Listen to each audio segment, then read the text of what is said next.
নমস্কার, আমার সঙ্গে রয়েছেন নাট্যকার প্রদ্যোৎ চক্রবর্তী এবং অভিনেতা অচ্যুত চক্রবর্তী, জেঠু ও বাবা। আজ আমরা গুণধরের অসুখ নাটক নিয়ে সে নাটকের রচনা, মহড়া ও মঞ্চায়ন এবং নাটক সম্পর্কিত নানা বিষয়ে আলোচনা করব। আচ্ছা, সরাসরি আমি তোমার কাছে যাচ্ছি জেঠু। গুণধরের জন্ম কথা শুনতে চাই। কেমন করে চরিত্রটি তোমার মাথায় বা মনে এলো? একটু দীর্ঘ হবে হয়তো, যাই না বলি। আমাদের তো কোনো দল ছিল না। আমি আর তোর বাবা প্রধানত ছোটবেলা থেকে আমরা একসঙ্গে নাটক করতাম। আমি অন্য দলে অভিনয় করতাম। অন্য দলে অভিনয় করতে তুই, আর আমার নাটকে তখন তুই থাকতি। আর আমার নাটক তোকে ছাড়া কখনো হয় নাই, না, তাই না? আর প্রয়োজনে আমরা কি করতাম, যেমন কম্পিটিশনে যাওয়ার প্রশ্ন আসলো, একটা দল তৈরি করলাম, তোর বাবা কমন আর বাকিরা জোগাড় করতাম। একবার নাম দিলাম বিচিত্রা, আচ্ছা, দলের নাম। আরেকবার কি বাদ দিলাম, একটা অগ্নিমীরা নাম দিয়ে দুইবার কম্পিটিশনে গেলাম, ইত্যাদি করলাম। দল ছিল না। তা আমাদের সঙ্গে পরিচয় হয় প্রদীপ ঘটক নামে একজনের।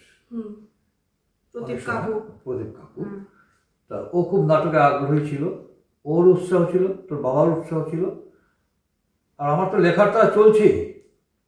প্রদীপ ঘটক আসতো, তোর বাবা। ততদিনে অন্যান্য নাটক তুমি মিছিলের আমার তো তখন ওই অনেক আগে আমার নিয়মিত শ্রুতি নাটক ইত্যাদি ছাপা হতো। আচ্ছা আচ্ছা, পড়ার জন্য পাঠ্য হিসাবে ছাপা হতো। নাটক কেউ করতো না, নিজের দল। উদয়ন বিশ্বাস একাম কাগজনের প্রধানত উদ্যোগী হয়ে আমার সম্পাদক একাম কাগজনের নাটকগুলো ছাপতেন। তারপরে এই ফাঁকে আমি একটা নাটক লিখলাম, দুই বড় নাটক। এখন করতে হয় তখন একটা ক্লাব ঘর, যারা নাটকেরই দল, ওদের ক্লাব ঘর, মহলা ঘর, ওটা খালি ছিল, তালা বন্ধ ছিল দীর্ঘদিন, ওদের প্রোডাকশন হচ্ছিল না। তা আমরা বললাম যে তোমাদের তো কোনো ইয়ে নেই, প্রোডাকশন নেই, তা আমরা একটা নাটক করবো, তোমাদের ছেলে করলো আর আমাদের এই প্রতীপ আর হদল অচ্যুত বাবা এরা করলো, আর তোমাদের নামেই নাটকটা করলাম আমরা। তোমার ঠিক আছে, খুব ভালো কথা। আবার ক্লাবে আলো জ্বললো, রিহার্সাল দিলাম। 3-4 দিন রিহার্সাল দেওয়ার পর বললো, না আমরা নাটক করবো, নিজেরা করবো, ঘর আর দেওয়া যাবে না, আমরা রিহার্সাল শুরু করবো। তারপর ওরা করেছিল একটা নাটক, আমরা সরে আসলাম। এখন কোথায় রিহার্সাল দেবো, রিহার্সালের জায়গা নেই। তখন ওরা দুজন, প্রতীক আর তোর বাবা, বললো দুটো চরিত্র নিয়ে একটা নাটক লেখ। শুধু দুটো চরিত্র না, আমরা অবশ্যই পারবো। তখন আমি দুটো চরিত্র নিয়ে একটা নাটক লেখা শুরু করলাম। ওই নাটকটাই ক্যারেক্টার কমিয়ে আনলাম দুটোতে। তখন চরিত্র অন্যরকম ছিল। আর লেখার ব্যাপারটা না খুব বেশি বলা যায় না, কারণ কি, যখন আমি লিখি একটা পর্যায়ে আমার ঠিক সেটা ঠিক মনে থাকে না। বলতে পারবো না, কিছু কিছু বলতে পারবো। কিছুদিন লেখার পর আমি তোর বাবাকে বললাম যে না রে, দুটো চরিত্র তো হচ্ছে না, মিনিমাম 4টা চরিত্র লাগবে। ও একটু লেখ না, দুজন আমরা জোগাড় করে নেবো। নাটক লিখলাম, রিহার্সালের জায়গা আমাদের তো ছাপাখানা ছিল, আমরা সিল স্ক্রিন প্রিন্ট করতাম, ডিজাইন করতাম, ইত্যাদি করতাম। তোর ভাই বাবা ছাপতো। তা ওই কারখানাটাতে একটু জায়গা খালি করে নিয়ে আমরা রিহার্সাল শুরু করলাম 4 জন মিলে। কিছুদিন পর সুভাষ দে, ভানু, তোদের ভানু কাকু আর শান্তনু রায়, ওদের আনন্দধারা দল থেকে নাটকটাকে উপস্থাপনার দায়িত্ব নিল। যা করার ওরা করবে। এটা বোধহয় 1991 সালের ঘটনা। এখানে কলকাতায় হয়। আচ্ছা, তারপর রিক্রিয়েশন ক্লাব ওদের বললাম যে আপনাদের হয়ে নাটকটা করবো, আপনার রিহার্সালের জায়গা দিন। তা আমরা মোটামুটি আমাদের ওই কারখানাতেই রিহার্সাল দিয়ে নাটক তৈরি হয়ে গেছিলো। তারপর আমরা রিহার্সাল দিলাম ওই রিক্রিয়েশন ক্লাবে, দেওয়ার পর নাটকটা মঞ্চস্থ করলাম। এই হলো ব্যাপার। তা নাটকটা কিভাবে আসলো, চরিত্রটা কিভাবে আসলো, ওটা লিখতে লিখতে লিখতে ওটা ঠিক বলা মুশকিল। আচ্ছা। প্রথমে চরিত্র একটা বলিষ্ঠ চরিত্র ছিল, একটু বলতে পারি, যে সব কথা প্রতিবাদ করে, সুস্বাস্থ্য, দারুণ বোল্ড একটা ছেলে। তা সেই চরিত্রের নাটক লিখলাম। সেখানে তোর বাবার করার কথা ছিল না, অন্য ক্যারেক্টার করবে। তারপরে একটা জায়গাতে ছিল যখন ওই উজ্জ্বল ওর বাবার সঙ্গে কথা বলছে, বাবাকে অপমান করছে, তখন ওই ছেলেটি, গুণধর নাম ছিল না তার, অন্য কেউ নাম ছিল, তুমি নামকরণ করনি না, সেই ছেলেটা তখন খুব বলিষ্ঠভাবে ওই ইয়েটা রিসিভার কেড়ে নিয়ে খুব রাগারাগি করে, ইত্যাদি করে। তো বাবা বললাম না, খুব আরোপিত, আর কেমন যেন ভালো লাগছে। মনে আছে ডায়লগটা কি ছিল? কিছু সব সব সব শব্দ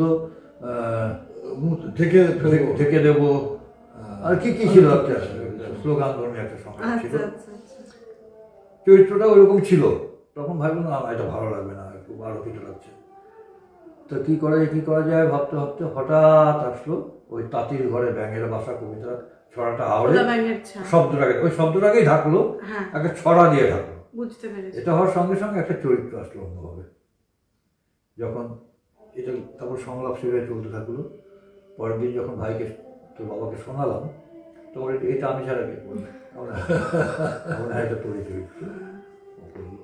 তাহলে তোমার অভিজ্ঞতা শুনি একটু গুণধর নিয়ে, এবং পরে তোমার গুণধরের বাবার চরিত্র সেটা নিয়েও শুনবো।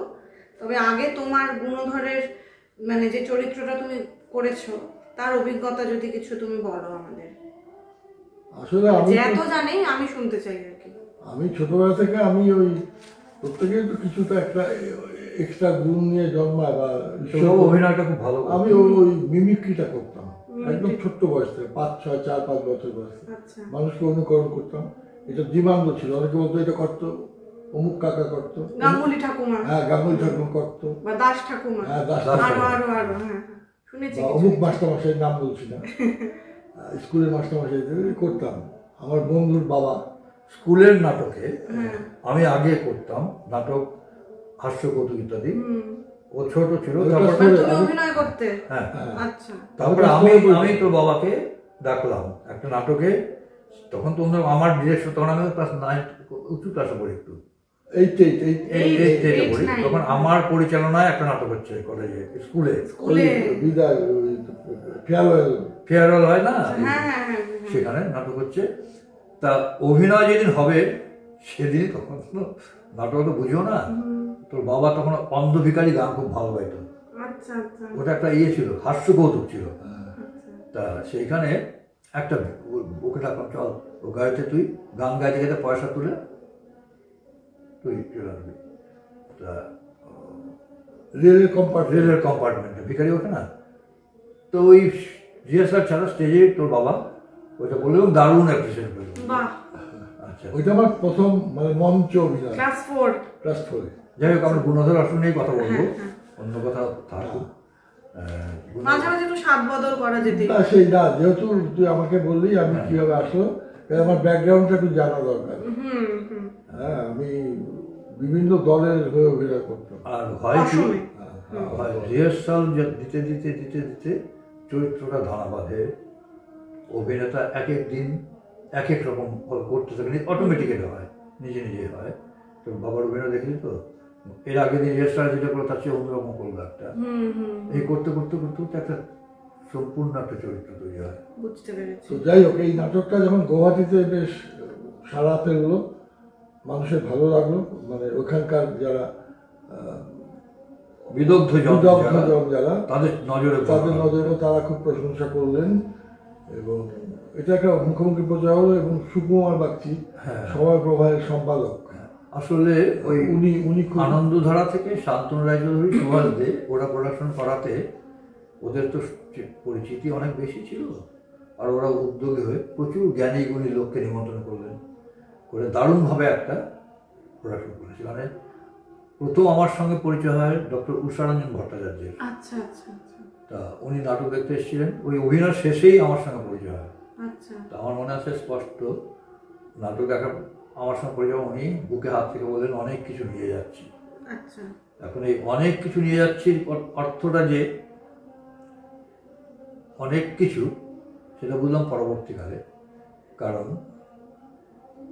এরপরে আমি গুয়াহাটি ইউনিভার্সিটিতে রিফ্রেশার্স কোর্সে নাটক পাঠের জন্য যাই, রিসোর্স পার্সন হিসাবে। উদ্যোগী ছিলেন উষারঞ্জন ভট্টাচার্য। আর নাটকটা পাঠ্য হয় ইউনিভার্সিটিতে, প্রথম ত্রিপুরা ইউনিভার্সিটিতে। সেটাও কিন্তু উষারঞ্জন ভট্টাচার্য মানে ইনিশিয়েট করেন ব্যাপারটা। সেই প্রসঙ্গে আমি পরে আসছি, আবার ঘুরে ফিরে আসবো এই প্রসঙ্গে। আমি বাবার কাছে একটু কিছু তারপরে এই নাটকটা নিয়ে আমাদের একটা বলো। হ্যাঁ, ইচ্ছে হলো, আমরা যেহেতু আমি অভিনয় করি, আমাদের একটা লোক থাকে কলকাতার মঞ্চে, ওইটা তো নাটকের তীর্থভূমি বলা চলে, কোনো নিজেকে হীনমন্যতা না ভুগেও বলা চলে। না, আমাদের প্রোডাকশনটা তো বন্ধ হলো নানান কারণে, আমি তো করতে পারলাম না। বসেছিল তোর বাবা, তখন তোর মামা শিবশঙ্কর বললো তোরা এখানে চলে আয়, আমরা এখান থেকে নাটকটা করবো। আচ্ছা, সেই প্রসঙ্গেও পরে আসছে। আমার যেগুলো জানা দরকার আর কি, সময় না দীর্ঘ হোক, তবে সময় রয়েছে আমাদের হাতে। আমি যেটা জানতে চাই যে তুমি যে গুণধর চরিত্রটা করলে, কারো দ্বারা কি প্রভাবিত হয়েছিলে, বা কোনো কারো, এই যে তুমি বললে মিমিক্রি করো বা করতে, হ্যাঁ, তো চরিত্রটা এলো কিভাবে, আমি সেটাই জানতে চাই। বেশ কয়েকজন আমার দেখা চরিত্র, তুমি নাম নিতে পারো। আমি নাম নিব না, এই জন্য দরকার পড়ে না। এই প্রত্যেকটা অভিনেতাই করেন এটা। কিছু কিছু জায়গায় কিছু কিছু একটা চরিত্রকে মাথায় চলে আসে। আচ্ছা, আর এটা আসে। এই প্রসঙ্গে বলছি, আমি বারবার তোমাকে হয়তো থামাচ্ছি, একটু বীরেন্দ্রনাথ রক্ষিতের ব্যাপারে যদি আমি বলছি। আসলে একটা নাটক যখন লিখি আমি, তখন বুঝতে পারি না। নাটক লেখার পর অনেক পরে আমার খেয়াল হয়, আচ্ছা এই যে চরিত্রটার সোর্সটা তো ওই জায়গায়, ওই মানুষটার মধ্যে, ওইখান থেকে এসছে। তো গুণধরের চরিত্রটা, আমার মেয়ে তখন শিশু, তখন লিখি, ওর ব্যবহার, ওর কথাবার্তা, হ্যাঁ ইত্যাদি।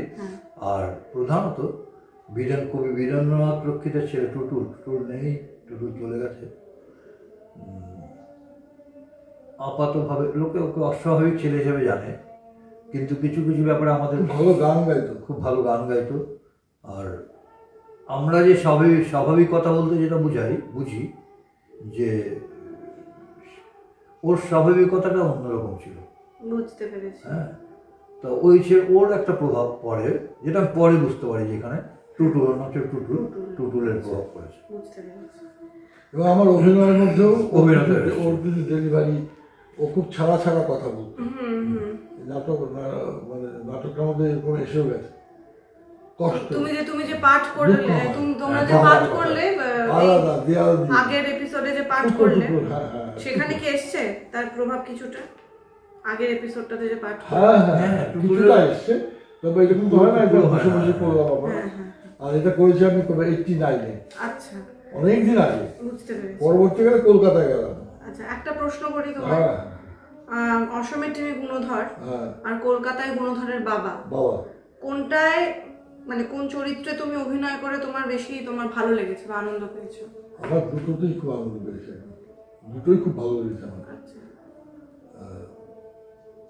এইভাবে তুলনা করা যায়। ধরো তুমি যখন গুণধর করেছো, তখন উজ্জ্বল কাকু, কে আমি নামটা ভুলে গেছি। ওখানে বাবা করেছে প্রদীপ কাকু, সরি প্রদীপ, উজ্জ্বল প্রদীপ সব তো মিলেমিশে একাকার হয়ে গেছে। বলছি প্রদীপ কাকুর যে মানে যেই চরিত্রটা উনি করেছেন, আমারটা ওরকম হয়, সেটা কি মিল পাও? না, ওটা টোটাল আলাদা, অন্যরকম। আর যেহেতু সংস্থানের ডিএন বাবুর সঙ্গে এটার সঙ্গে মানে পরিচালক এবং সংস্থার মতন টিম এই নাটকটা করছে, ন্যাচারালি ওনাদের তো একটা ব্যাপার থাকে। আর নাটক তো অনেক পরিণত, অনেক গোছানো, যেটা আমাদের ছিল না। আমাদের অনেক খামতি ছিল। বাবা চরিত্রটা পারে, ওটা আমার দোষ টোটালি। ডিএন বাবুর সঙ্গে অভিনয় করে আমি খুব সমৃদ্ধ হয়েছি। বুঝতে পেরেছি। অত ভালো অভিনেতা, এই সুযোগ তো আমাদের মফস্বলের ছেলেদের হয় না। ওই মাপের একজন অভিনেতা যারা এস্টাবলিশড। বুঝতে এবং পেরেছি। খুব নামী অভিনেতা, শুধু না খুব গুণী অভিনেতা। আমার তো মনে পড়ে, ভীষণই মনে পড়ে। ওনার সঙ্গে অভিনয় করাটা একটা অভিজ্ঞতা। তোমার বাবার চরিত্রটা এবং আরো সমৃদ্ধ হয়েছে। দেখার পর আমি একটা বলে রাখি, খুব মজার ঘটনা। তখন আমার 3 কি 3.5 বছর বয়স, আমার এখনো মনে আছে। এত বছর পরে একাডেমি শো, একদমই তাই, একাডেমি শো, ফার্স্ট শো, যেটা বোধহয় ফার্স্ট না, আমার দেখা প্রথম। হ্যাঁ, সেখানে আমি তোমার মানে তোমার অভিনয় দেখে তোমার কোলে আমি আসতে চাইনি না, মার কোল থেকে। এটা আমার এখনো মনে আছে, বিষয়টা এখনো মনে আছে। এবং তোমার অভিনয়ের জোরেই বলো কিংবা স্ক্রিপ্ট সবটা মিলে, তখন তো গুণধরের অসুখ নিয়ে আমার বোঝার বয়স ছিল না। নেগেটিভ চরিত্র তো, নেগেটিভ বা একটা অসহায়তাও রয়েছে। পজিটিভ যদি ধরি, গুণধরকে পজিটিভিটি আছে, একটা পজিটিভ ভাব আছে, তার বিপরীত ভাব আছে গুণধরের বাবার চরিত্রে। হ্যাঁ, সেখানে ভিলেন না বললে পারো, মানে ওইরকম একটা তখন আমার মনে হয়েছিল যে আমার বাবা এতটা খারাপ। আর নাটকটাকে দ্বন্দ্ব না হলে তো, নাটকটা দ্বন্দ্ব, সংঘাত যেটা হয়, নাট্যগুণ যেগুলো থাকে। তো তখন আমি মানে মনে পড়ে গেল আর কি তোমার সেই অভিনয়ে। তোমার তো গুণধর দেখার খুব সুযোগটা আমি পাইনি, আমার জন্মের অনেক আগে করেছি। আসলে নাটকের ভিলেন হচ্ছে একটা ভাব, নাটকের নায়ক হচ্ছে একটা ভাব, গুণধরের একটা ভাব, গুণধরের ভাবার একটা ভাব, উজ্জ্বলের একটা ভাব। এই নাটকের সংজ্ঞাটা হচ্ছে ভাব সংঘাত। এবং তুমি যে একদম এটা পরবর্তীকালে আমার কাছে আরো স্পষ্ট হলো। এর মধ্যে কিছুটা যেন আমাদের ভারতীয় দর্শন, আধ্যাত্মিকতাও যেন এসছে। সেই প্রসঙ্গে আমি ওই রামকৃষ্ণ মিশনের মহারাজ স্বামী জীবনানন্দ, উনি খুব আগ্রহ দিয়েছিলেন নাটকটা। না, আমি এই প্রসঙ্গে একদম শেষে আসবো, আমি সব গুছিয়ে নিয়েছি। আমরা একটু করে এগোবো আমাদের আলোচনার দিকে, এবং শেষ পর্যায়ে আমি সেটা রেখেছি, মাথায় আছে। আমি একটু জেঠুর কাছে যাচ্ছি। কলকাতা এবং অসমের প্রযোজনার যদি একটু কিছু তুলনামূলক আলোচনা তুমি করো। আমি কলকাতার প্রযোজনা ওদের শিলিগুড়িতে এসেছিল যখন দলটা, ওদের একটা শোই আমি দেখছিলাম শিলিগুড়ির দীনবন্ধু মঞ্চে, আর গুয়াহাটির সঙ্গে তো জড়িত ছিলাম। একটা তো পার্থক্য বলে কি বলবো, গুয়াহাটির শো ছিল খুব আটপৌরে শো, কলকাতার এইভাবে বলা যায় যে ফুলের সাজিতে ফুল তোলা হলো, সাজিতে কিছু ফুল, আবার ডাল পাতা সহ কিছু ফুল তুলে তোড়া বানিয়ে ফুলদানিতে রাখা হলো। তা ওই ফুলের সাজির ফুলটা আমি যদি আমার গুয়াহাটির শোকে বলি, তার তোড়ার যে ফুলটা ওটা হয়তো কলকাতার শোক, এইভাবে হয়তো বলা যায়। সুন্দর উপমা দিলে। আর মোহিত চট্টোপাধ্যায় এবং ওনার কিছু একটা প্রসঙ্গ কথা এসেছিল, কথা প্রসঙ্গে আমি একটু জানতে চাইছি, ওনার অবদান বা ওনার শিবশঙ্কর আমাকে নিয়ে যান। না, তার আগে কথা বলতে হবে বীরেন্দ্র প্রসঙ্গ। কবি বীরেন্দ্রনাথ রক্ষিত এই নাটকটা পড়ে দারুণভাবে ওনার ভালো লাগে। উনি একটা চিঠি দিয়ে তোর বাবাকে, চিঠি জানি একটা লেখা দিয়েছে, লেখা ছিল না মোহিত চট্টোপাধ্যায়কে দেওয়ার জন্য চিঠি, ওই পেপারটা দিয়েছিলেন, বলছে এই পেপারটা দিয়ে দেখালে হবে, আমার নাম বলতে পারবো। আচ্ছা, ওই সময় প্রভাবের যে ওখানেও একটা লেখা ছিল গুণধরের উপরে। হ্যাঁ, সেটা আমি পরবর্তী আমি ইয়েতে আমি সাজিয়ে সুন্দর মতো রেখেছি। ওইটা নিয়ে আমি আমার যে বন্ধু আর তোর মামা, হ্যাঁ শিবশঙ্কর, ছোট মামা, আমি তো কলকাতায় চিনি না কাউকে, গুয়াহাটিতে থাকি এত দূরে।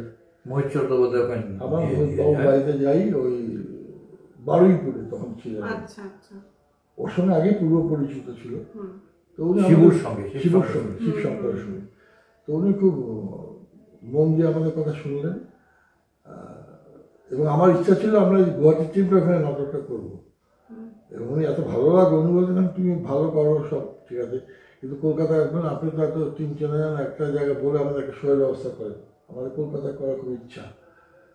তবে তোমরা যে ভালো করো সেইটা তো না দেখলে আমি বলতে পারবো না, কলকাতায় একরকম স্ট্যান্ডার্ডে হয়, তোমরা কিরকম স্ট্যান্ডার্ড জানি না।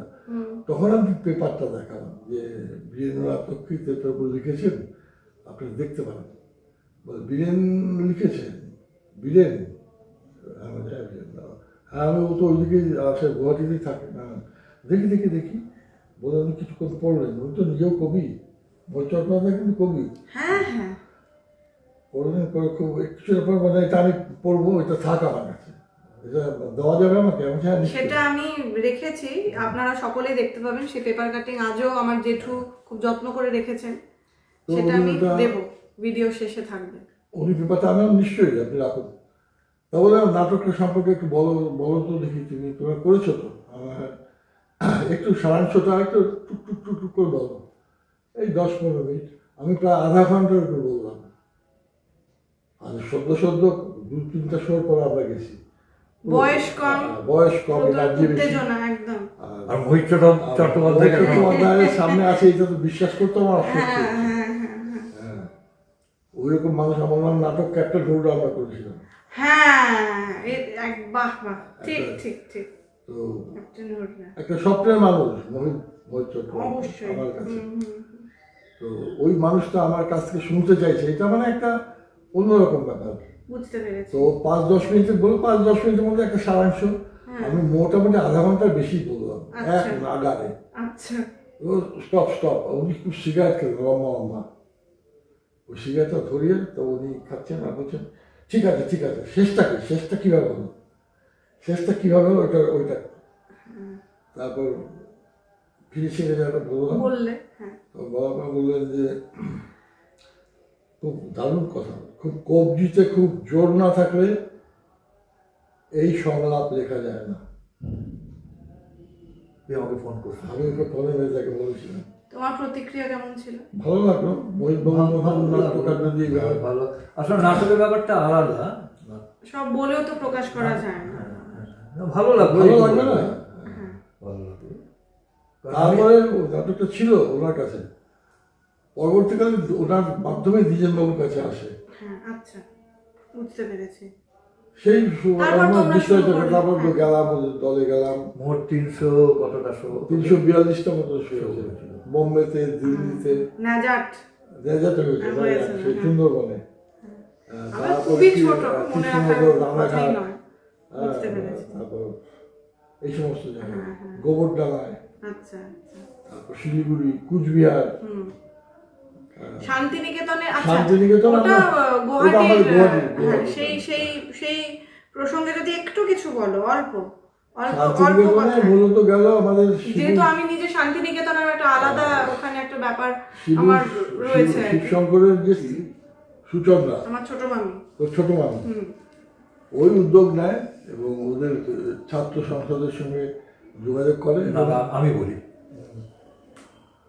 সময় প্রভাব পত্রিকা, সময় প্রভাব সম্পাদক সুকুমার বাগচি আর উদয়ন বিশ্বাস রবিবারে পাতাকার দায়িত্বে।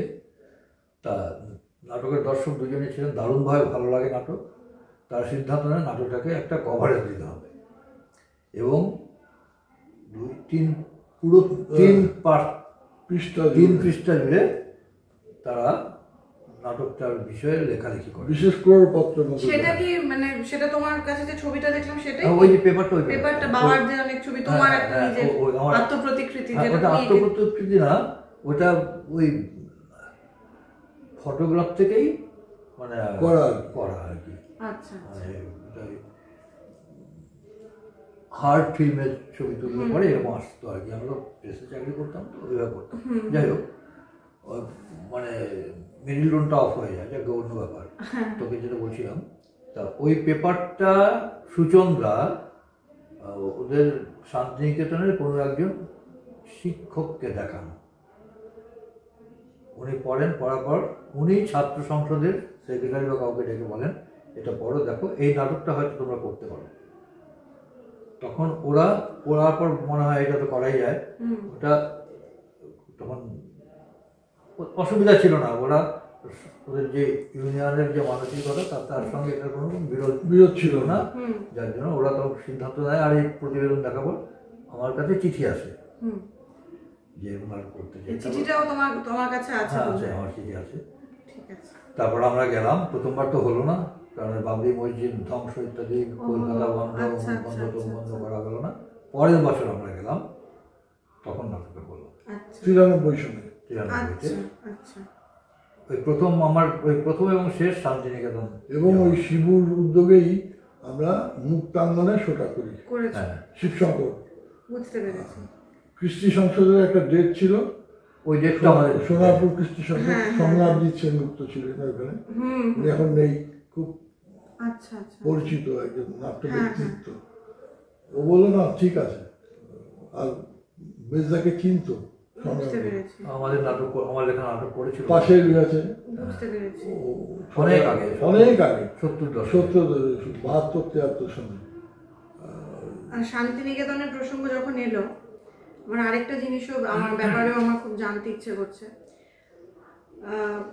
গানের আমরা যে শুনলাম পাঠ, মানে প্রথম এবং দ্বিতীয় দৃশ্য মিলিয়ে বেশ কিছুটা গান রয়েছে সেখানে, এবং যারা গুণধরের অসুখ দেখেছেন, ধরো কলকাতার প্রযোজনার কথাই বলছি, সেখানে কিছু গান রয়েছে, সেই গানের ব্যাপারে এবং সেই সঙ্গীতের ব্যবহার, সেই নিয়ে যদি তুমি কিছু আমাকে বলো ভালো হয়। এখানে তো গান ছিল ভেঙে মোর ঘরের চাবি, আর যেটা দিয়ে আমাদের প্রথম পর্ব শুরু করলাম, ভেঙে মোর ঘরের চাবি দিয়ে শুরু এই আকাশে আমার মুক্তি, আমার মুক্তি, পাগল হইয়া বন্ধু, পাগল হইয়া বন্ধু, একটা ফোক সং একটা। আর এই কটাই ছিল, ছোট ছোট টুকরো টুকরো নাটকের সঙ্গে মেলানো ছিল। পরবর্তীকালে দ্বিজেনবাবুর সঙ্গে যখন পরিচয় হয়, তখন আমি ওনার সঙ্গে প্রসঙ্গক্রমে ওনাকে আমি আমার গান শোনাই। ওনার সঙ্গে রিলেশনটা খুব একটা সুন্দর স্বাভাবিক রিলেশন হয়েছিল। স্তানিস্লাভস্কির বইতে আছে ডিরেক্টর এবং অভিনেতার মধ্যে মহলা কক্ষে তো একটা আদান প্রদান হয় ভালো, এর বাইরেও যদি তাদের মধ্যে একটা আদান প্রদান হয়, তবে নাটকের ক্ষেত্রে সেটা অনেক ভালো হয়। সেই সুযোগটা আমার হয়েছিল। আমি ওনার বাড়িতে যেতাম, উনি হয়তো প্রচন্ড ব্যস্ত থাকতেন, আমাদের ফ্রি আছে, বললো অচ্যুতবাবু চলে আসুন। আমি ওনার বাড়িতে যেতাম, যার মধ্যে একটা গান করুন। হ্যাঁ, খুব মজার মানুষ, নাই মানুষটা এখন। তো গান গাইলাম, সুমিতা দি ওনার স্ত্রী খুব আদর, মানে যত্ন করতেন। খুব মনে পড়ে এই সময় রূপসা, ওর যে মেয়ে, আমার বন্ধু, প্রথম বন্ধু, ওই একই বয়সী তোরা। হ্যাঁ, একই বয়সী। ও তো এখন খুব ভালো নাটক করছে, এখন দেখলাম তো আমরা, খুব ভালো করছে। তো ওইখানে দ্বিজেনবাবুর সঙ্গে কথা প্রসঙ্গে আমি কিছু সাজেশন দিই ওনাকে, এবং ভালো নির্দেশকদের কাজই হচ্ছে ভালো সাজেশনকে যতটা মনে হয় সমৃদ্ধ হবে নাটক, সেটাকে অ্যাকসেপ্ট করে, সেই গ্রহণযোগ্য হলে সেই উদারতা বলো বা নাটকের স্বার্থেই সেরকম দৃষ্টি ওনার ছিল। আয় ভাই কানাই আমার দিদিমা গাইতেন, বড় দিদিমণি, ওনার থেকে শোনা আমার এই গানটা খুব মানে হিট করেছিল, হিট করে না, এই গানটা খুব পপুলার। তো এই গানটা একদিন গাইলাম, গাইতে যেতে চট্টবাবু আমাকে উনি পৌঁছে দিতেন ওই ওনার গাড়িতে করে ঢাকুরিয়া পর্যন্ত। তারপর ট্রেন বললো আমি আপনাকে ঢাকুরিয়া পর্যন্ত যাচ্ছি, আপনার সুবিধা হবে। ঠিক আছে, চলুন। আমিও এক দুবার ওনার কোলে বসেওছি, সেই সুযোগও হয়েছে, মনে পড়ে। তারপরে ওই গাড়িতে আস্তে আস্তে একদিন বললেন যে নিন গান ধরুন। তো আমি বললাম যে একটা গান গাইলাম, আয় ভাই কানাই। আমার দিদিমা গাইতেন গানটা, এই গানটা তো দু লাইন একটু শোনাও না।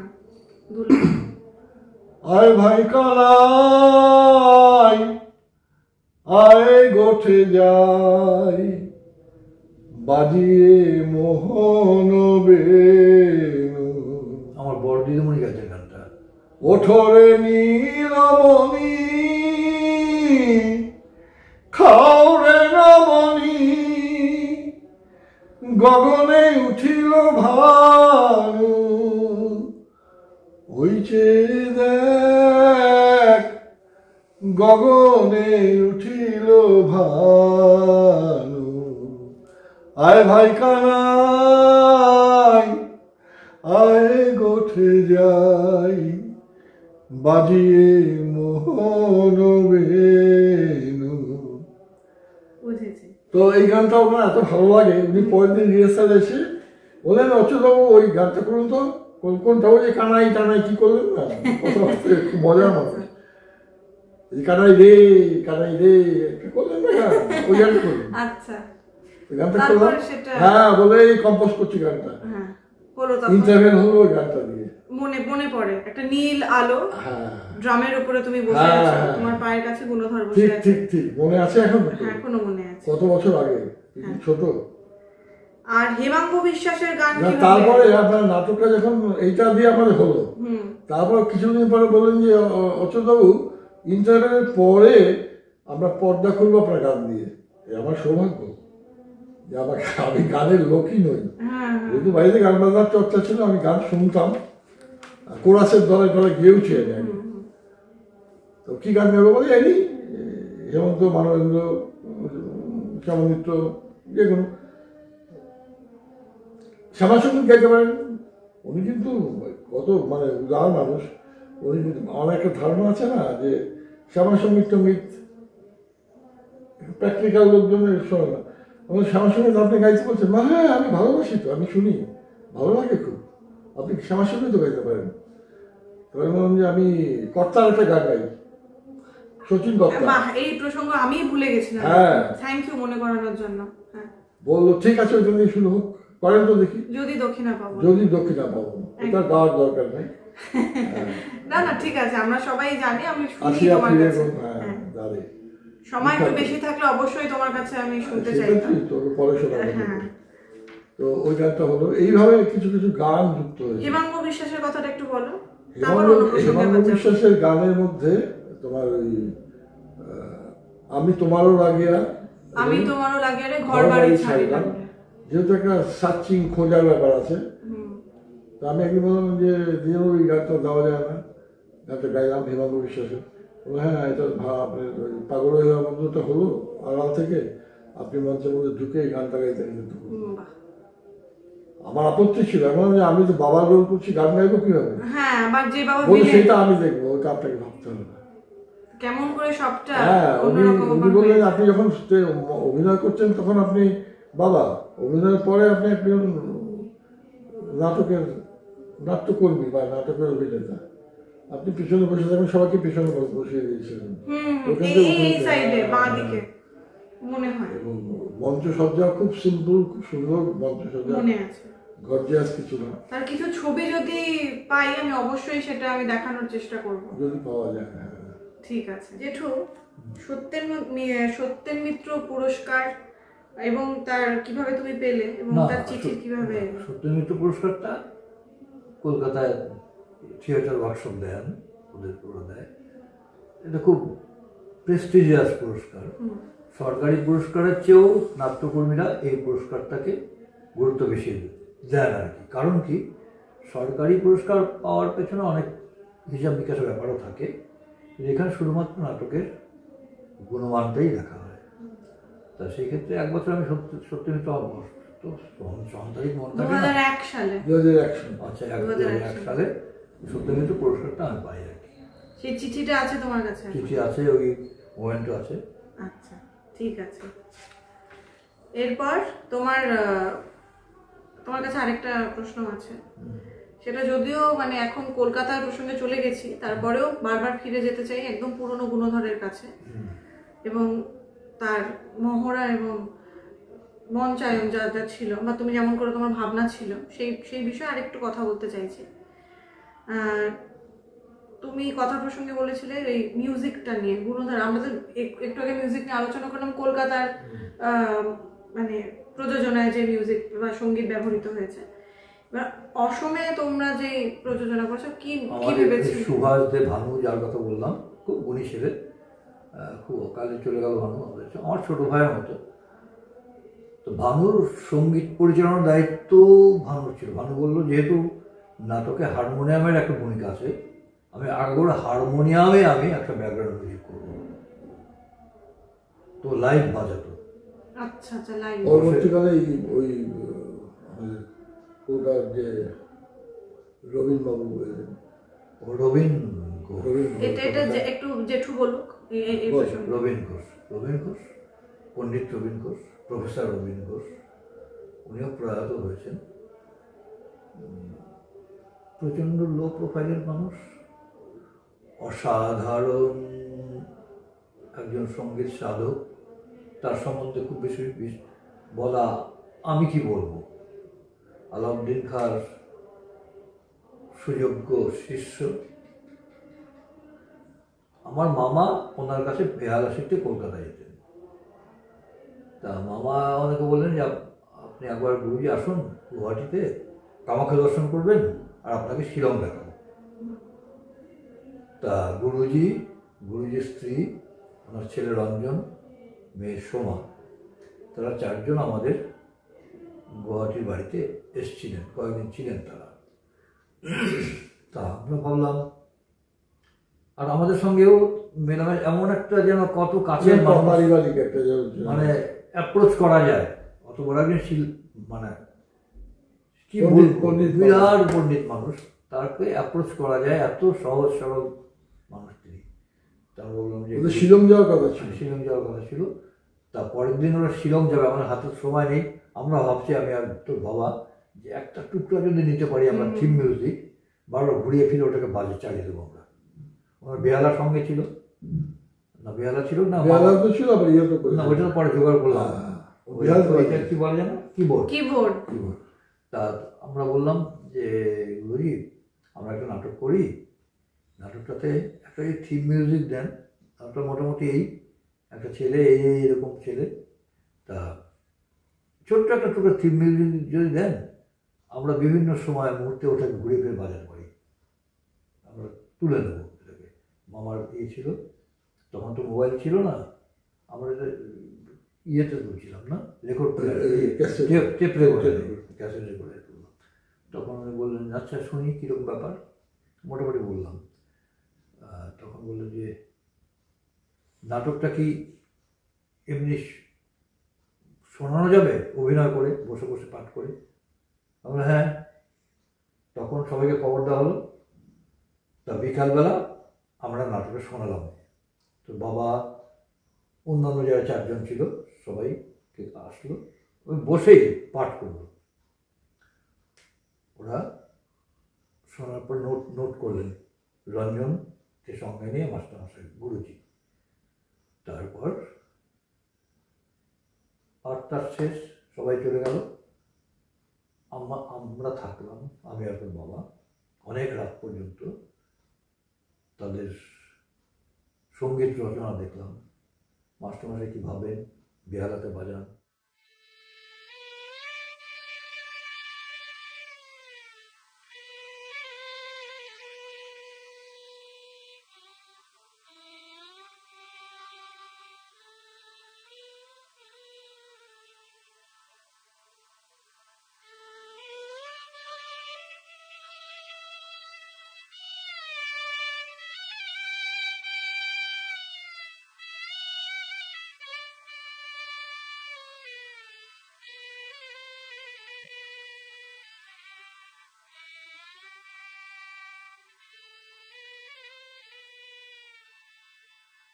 আচ্ছা, কিবোর্ড একটা জোগাড় করতে বললেন, সেটা জোগাড় করলো। আবার কিবোর্ডে বাজান, এই করে করে করে করে দেখে দেখে দেখে দেখে অসাধারণ একটা পিস, একটা টুকরা বিভিন্ন মুহূর্তে একই মিউজিক, একটাই টুকরো, কখনো একটু স্লো করলেন অমুক জায়গার জন্য, কখনো স্পিড আপ করলেন, অন্য ভাব কি যেন কারবার করলেন, মন্ত্রমুগ্ধ, মানে কি বলবো, আমার বলার ভাষা নেই। এবং বললেন সেদিন কমপ্লিট হলো না, তা রাত্রিবেলা বললেন আমরা শিলং যাচ্ছি না, এই কাজটা শেষ করবো। ওনার পক্ষে সম্ভব, এটা খুব ইম্পর্টেন্ট, এটা আমি মানে কল্পনা করা যায় না। যে শিলং ভ্রমণের জন্য গুয়াহাটি এসেছিলেন ওরা সপরিবারে। নাটকটা শোনার পর উনি যেহেতু রাত্রিবেলার মধ্যে শিলং কমপ্লিট করতে পারলেন না, আরও বাকি আছে, বলে কালকে আমরা সারাদিন এটা কাজটা করবো। পরের দিন সারাদিন ধরে মাস্টারমশাই রঞ্জনকে সঙ্গে নিয়ে মিউজিকটা করলেন। তবে খুব দুঃখের বিষয়, এরপর আমরা শো করতে পারি না। আমরা কয়েকটা করেছি, আমরা ব্যবহার করেছি, লামনিকে করলাম, লামনি, আচ্ছা, তারপরে হোজাইতে করলাম, আচ্ছা, আর কোথায় 3-4টা শো করেছি। তারপর তো শো বন্ধ হয়ে গেল। আচ্ছা, তো অন্য প্রসঙ্গে যাচ্ছি। তারপরে আমি তোমার কাছে আবার আসবো বাবা। আমরা আগেই কথা প্রসঙ্গে জেনেছি যে ইউনিভার্সিটিতে পাঠ্য গুণধরের অসুখ এবং সূক্ষ্মরঞ্জনের নথিপত্র, তোমার প্রথম বই প্রকাশ যে হলো সেই বিষয়ে যদি কিছু বলো। ইউনিভার্সিটি পাঠ্য কি করে হলো আমরা তো জানি, এবার প্রথম বই প্রকাশ কিভাবে হলো সেটা একটু বলো। এবং তারপরে আরেকটা কথা প্রসঙ্গে বলে রাখি, একজন পিএইচডি করছেন তোমার সব নাটক নিয়ে, শ্রী বিশ্বধর ওনার নাম, ওনারও কিছু বক্তব্য, আমি ওনার সঙ্গে যোগাযোগ করেছিলাম, উনি ওনার বক্তব্য জানিয়েছেন, ওনার ভাব প্রকাশ করেছেন একটি ভিডিওর মাধ্যমে, সেটাও আমি রাখছি। তার কাছে আমি খুব কৃতজ্ঞ এবং ধন্যবাদ জ্ঞাপন করছি ওনাকে সহযোগিতা করার জন্য। নমস্কার। প্রদ্যোৎ চক্রবর্তী নামটা আমার জীবনে প্রথম আসে আমাদের পাঠ্যক্রমের সূত্রে। তখন আমরা গুণধরের অসুখ নাটকটি পাঠ করছিলাম। শুরুতে এটিকে কেবল একটি নাট্যগ্রন্থ হিসেবে দেখলেও যত গভীরে যাই ততই মুগ্ধ হই নাটকের দৃষ্টিভঙ্গি ও নাট্যচিন্তার গভীরতায়। এবং একটি কথা না বললেই নয়, নাটকটি পাঠ করার সময় আমার মনে হয়েছিল এটি কোনো নির্দিষ্ট সময়, স্থান বা ঘটনার মধ্যে সীমাবদ্ধ নয়, বরং এটি একটি চিরন্তন সত্যের প্রতিফলন। এই যে গুণধরের অসুখ নাম, এর মধ্যে রয়েছে একটি দর্শন যেখানে মানবিক বার্তা প্রতিফলিত হয়েছে এবং তা অসাধারণ। নাট্যকার যে নিখুঁতভাবে একটি সত্যকে আবিষ্কার করেছেন এবং সেটিকে শিল্পরূপে উপস্থাপন করেছেন তা এক কথা অনবদ্য। মূলত প্রদ্যোৎ চক্রবর্তীর সঙ্গে আমার মানসিক যোগাযোগ এই নাটকটির মধ্য দিয়ে গড়ে ওঠে। পরবর্তী সময়ে আমি তার অন্যান্য আরও নাটক করার সুযোগ পাই এবং প্রতিবারই তার ভাবনায় যে মৌলিকতা, নাট্যভাষার যে অভিনবত্ব আমাকে আকৃষ্ট করেছে। কিন্তু তার প্রতি যে আকর্ষণ, যে গুরুমুগ্ধতা, তা মূলত শুরু হয় গুণধরের অসুখ নাটক থেকে।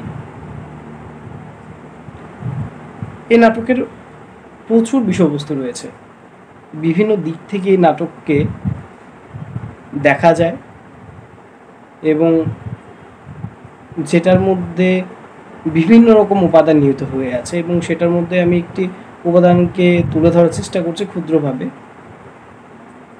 যেমন এই নাটকের অ্যাবসার্ড ধর্মিতা, কাঠামো বা আঙ্গিক ব্যবহার করা হয়েছে তা শুধু পাশ্চাত্য দর্শন নির্ভর নয়। এখানে এক বিশিষ্ট ভারতীয় উপলব্ধি রয়েছে, এক ধরনের আধ্যাত্মিক দৃষ্টিভঙ্গি। যেমন বাদল সরকার অ্যাবসার্ড নাট্যধারার পাশাপাশি আমি মনে করি প্রদ্যোৎ চক্রবর্তীর গুণধরের অসুখ বাংলা নাট্য সাহিত্যে একটি বিরল সংযোজন। এই নাটকে অ্যাবসার্ডিটির মধ্যে যে দার্শনিক ব্যঞ্জনা, যে সামাজিক বোধ, যে আত্মিক অন্বেষণ প্রকাশিত হয়েছে তা সত্যি বিস্ময়কর। বিশেষ করে আমি মনে করি যে গুণধরের অসুখ শুধু ভারতীয় নাট্য সাহিত্যের ক্ষেত্রেই নয়, বরং বিশ্ব নাট্যচিন্তার পরিসরেও একটি গুরুত্বপূর্ণ স্থান অধিকার করতে পারে। কেননা পাশ্চাত্যের অ্যাবসার্ড নাটকের পিছনে যেমন এক ধরনের সামাজিক, রাজনৈতিক বা অস্তিত্ববাদী সংকট আছে, তেমনি প্রদ্যোৎ চক্রবর্তী এই নাটকে এক অন্তর্মুখী সংকট ও আধ্যাত্মিক প্রশ্ন তুলে ধরেছেন, যার মধ্য দিয়ে ব্রহ্মের সত্যস্বরূপ ধীরে ধীরে উদ্ঘাটিত হয়। তাই এই নাটক আমার দৃষ্টিভঙ্গি বদলে দিয়েছে, শুধু একজন পাঠক হিসাবে নয়, একজন নাট্য চর্চাকারী হিসাবে, একজন দর্শক হিসাবে এবং একজন মানুষ হিসাবেও আমি এই নাটক থেকে অনেক কিছু পেয়েছি। আর এক্ষেত্রে একটি কথা না বললেই নয়, যেহেতু প্রদ্যোৎ চক্রবর্তীকে নিয়ে এক বিশাল আলোচনা হতে চলেছে,